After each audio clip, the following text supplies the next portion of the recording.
Ka New Trap Youth Council HYC Lailing Do Circle hapo ka jingilam usamla Wanda Pankaman Marwen Presiden ringkat ka jinga sanlang usamla lumlang khar assembly Presiden ke HYC West Kasihil District ringkat kitukhat mentagasngi ka Arpendutrik Urisau Arja Apsau Kelayo banlej ya kendu ya ka Dr. Taryang di MHO West Kasihil District Nongstoin halor ban buddin ya ka jingong na ka jingdebna ka sorkar ban kentiu ya ka sub center nong kenjang ya ka PHC ka bagi paiba kilang not laslam ha ka thain lailing do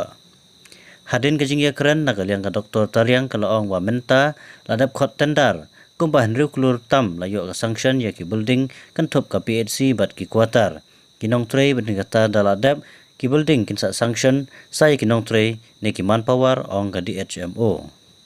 kumta kaseng kasungu ya sorkar pakalaya isyakmat jigi jingkular hande ka kerpat ban kampan kloy kenang bakan pensuk batlong jingkerkui pajba jong kathan ban nakaliang jong kaseng kan jebudin halor kane na benta kabah kamiat jong katong kathan hi barok kawai kane kalong kat kum ka karwa balapha naga HYC Lailing Do Circle ni kasngi ka pemerintah ni kum ka HYC Lailing Do Circle haringkat ka HYC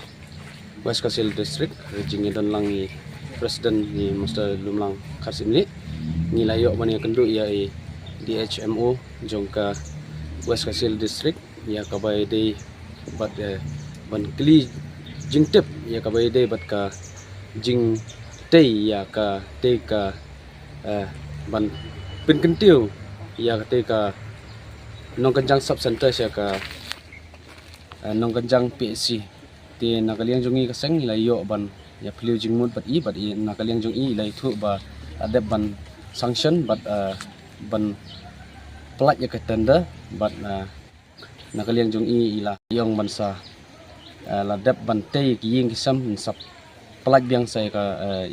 ya kaman po ti nakaliang jongi kum kaseng ni yai budin nakapor sakapor ya bai dei bat kani ka ban